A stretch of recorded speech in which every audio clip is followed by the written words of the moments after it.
Good morning students. मैं Chandrakanta SKM public school सलवरिया से आज आपको कक्षा 8वीं में हिंदी की पुस्तक भारत की खोज, लेखक हैं पंडित जवाहरलाल नेहरू जी, उसका पाठ नंबर 2 जिसका शीर्षक है खोज, उस पाठ को पढ़ करके उसके अंदर से जो छोटे प्रश्न बन रहे हैं उनके उत्तर आपको समझा रही हूँ।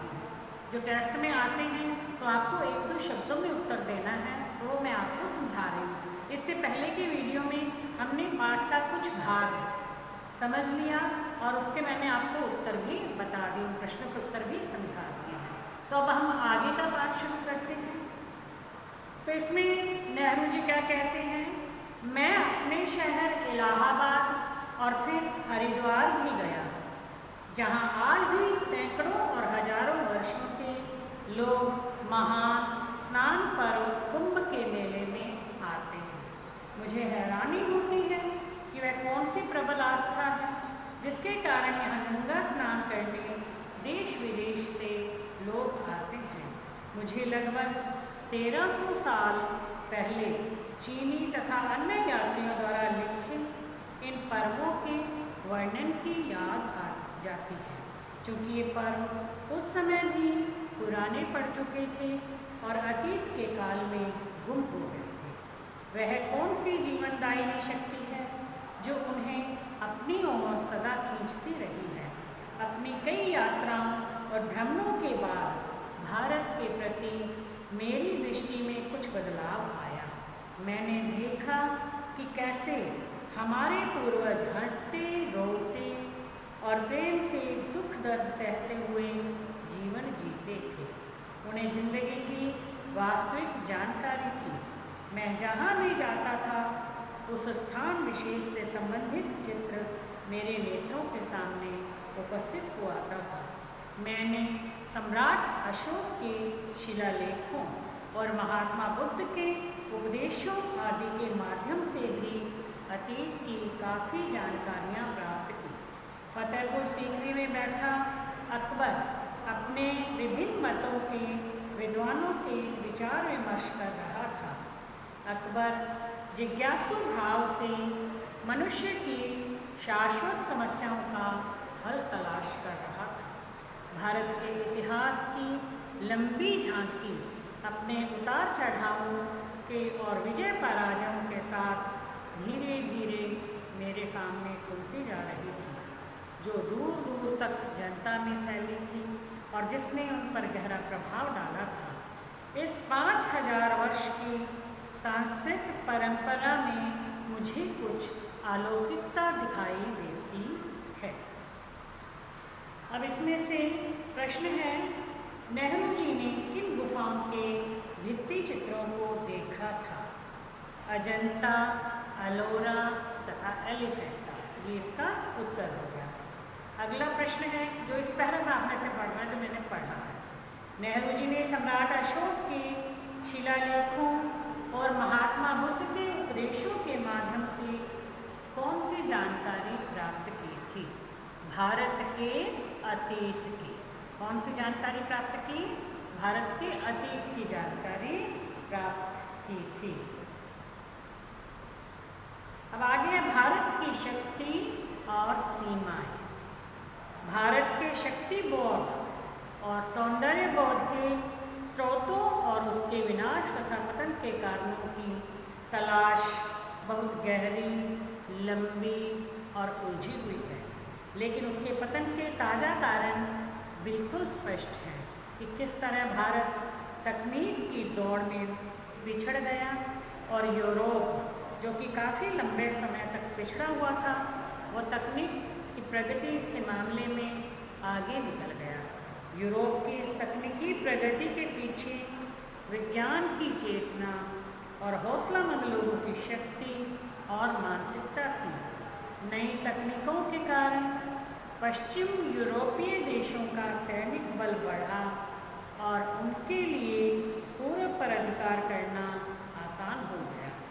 यह सिर्फ भारत ही नहीं अपितु समस्त एशिया की कहानी है।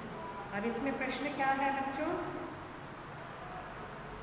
भारत तकनीक की दौड़ में पिछड़ गया था। उस समय कौन सा देश तकनीक की दौड़ में आगे निकल गया था, जो कि पहले पिछड़ा हुआ था? कौन सा देश था? यूरोप। अब आ जाता है अगला पैराग्राफ पढ़ते हैं, फिर उसमें से प्रश्न बनेंगे। ऐसा इसलिए हुआ क्योंकि प्राचीन काल में भारत में मानसिक सजगता और तकनीक कौशल की कमी नहीं थी, लेकिन बाद में धीरे धीरे इसमें गिरावट आई। रचनात्मक प्रवृत्ति का स्थान अनुकरण की प्रवृत्ति ने ले लिया। भव्य कला और मूर्ति निर्माण का स्थान जटिल पच्चीकारी वाली ध्यान से की गई नक्काशी ने लेना शुरू कर दिया। सरल सजीव और समृद्ध भाषा का स्थान अलंकृत और कठिन साहित्य शैली ने ले लिया। साहसिक कार्यों की इच्छा कम हो गई और उसके स्थान पर लोगों में संकुचित विचारधारा वाली रूढ़िवादिता ने जन्म ले लिया। सोचने समझने और निर्णय करने की शक्ति धीरे धीरे समाप्त हो गई और वह अतीत की अंधी दौड़ में शामिल हो गया। अतीत के विकट भार में उसे कुचल डाला। मानसिक जड़ता और शारीरिक थकावट की इस विकट परिस्थिति में भारत का वास होने लगा।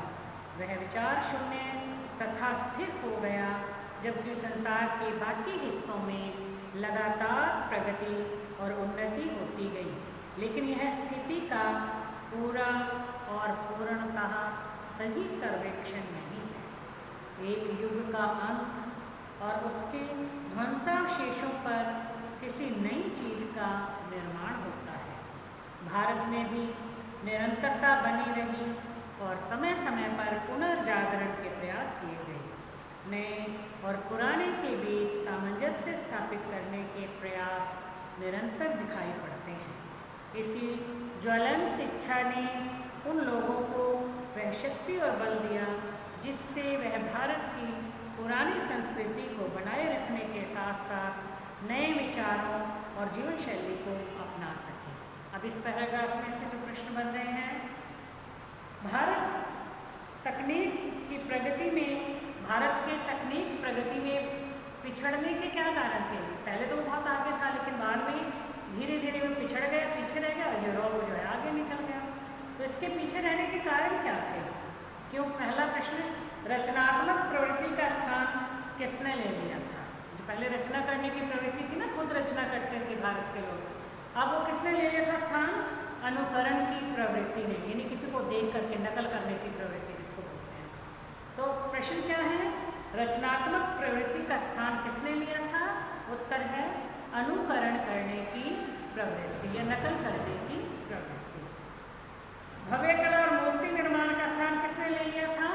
जटिल पच्चीकारी ने, जो बहुत आसानी से काम करते थे और कठिनाई से काम करने लग गए थे।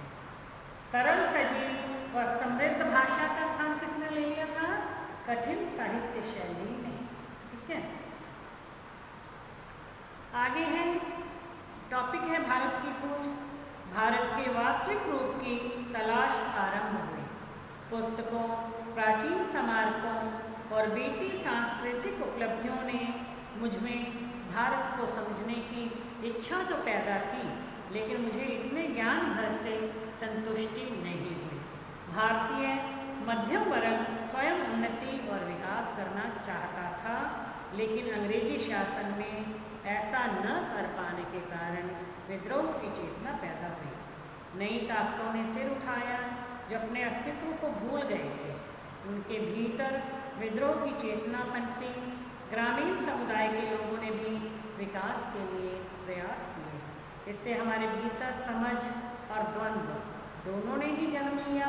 जो लोग पहले से ही समुदाय से परिचित थे, उन्हें कोई विशेष प्रभावशाली अनुभव नहीं हुए, लेकिन मेरे लिए यह सच्चे अर्थों में भारत को जानने की, तलाश करने की एक नई राह थी।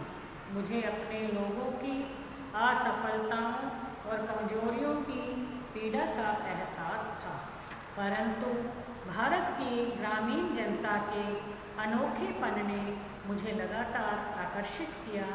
उसके भीतर कुछ विशेष ही था जो मध्यम वर्ग में उपस्थित नहीं था।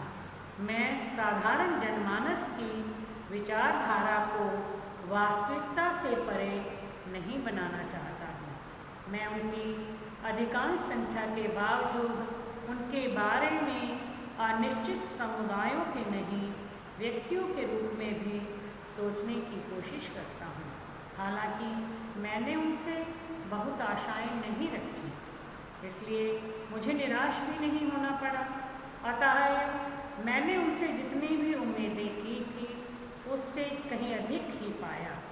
भारत के लोगों में कई विविधताओं के साथ साथ अपना एक वास्तविक अस्तित्व है।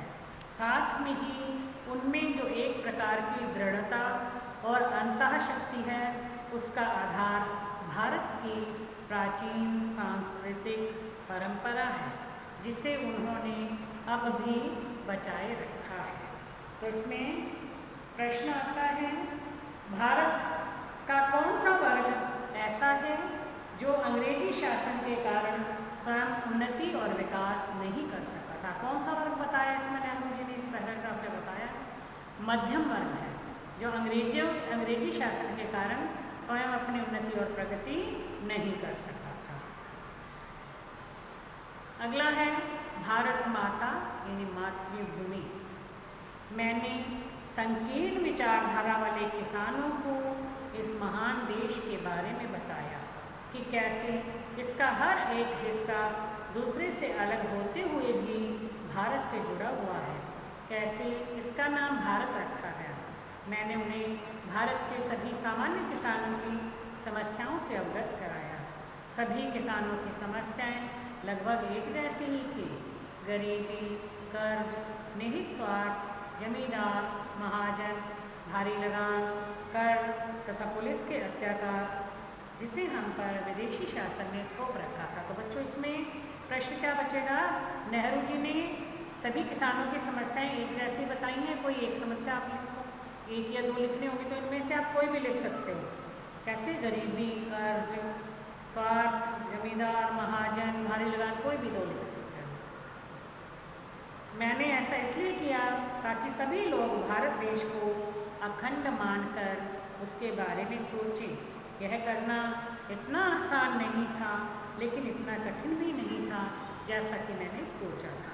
इन लोगों में से काफ़ी लोगों को प्राचीन महाकाव्यों, पुरागाथाओं और दंत कथाओं की जानकारी थी, और कुछ ने तो भारत के चारों धामों में स्थित धार्मिक तीर्थ स्थलों की यात्रा भी की थी। इससे वे अपने देश की अवधारणा से परिचित हो गए थे। जब मैं भारत माता की जय के नारे सुनता तो उनसे प्रश्न पूछता, यह जय किसकी है? तब सब एक दूसरे की तरफ देखते। एक मोटा तगड़ा जाट जवाब में कहता, यह भारत माता हमारी धरती है, भारत की प्यारी मिट्टी। मैं फिर प्रश्न करता, कौन सी मिट्टी? उनके अपने गांव, जिले, राज्य या संपूर्ण भारत की मिट्टी? फिर वह जवाब देते, क्यों, भारत उनके लिए सब कुछ है। भारत माता में मूल रूप से यहाँ के लाखों करोड़ों लोग हैं, और उसकी जय का अर्थ है ऐसी जनता जनार्दन की जय, जो इस विशाल धरती को के चारों ओर फैले हुए हैं। मैंने उनसे कहा कि तुम भारत माता के हिस्से हो। जैसे ही ऐसे ही यह बात उनके दिमाग में बैठती गई, उनकी आंखों में एक नया उत्साह पैदा हो गया, जैसे कि उन्होंने कोई अद्भुत खोज कर ली। अब इस पैराग्राफ में प्रश्न बना है, नेहरू जी ने भारत माता की जय का क्या अर्थ बताया है? भारत माता के नेहरू जी के अनुसार भारत माता की जय का क्या अर्थ है? भारत के लोगों की जय, ये इसका उत्तर होगा। तो नेहरू जी के अनुसार भारत माता की जय का क्या अर्थ हुआ? भारत के लोगों की जय।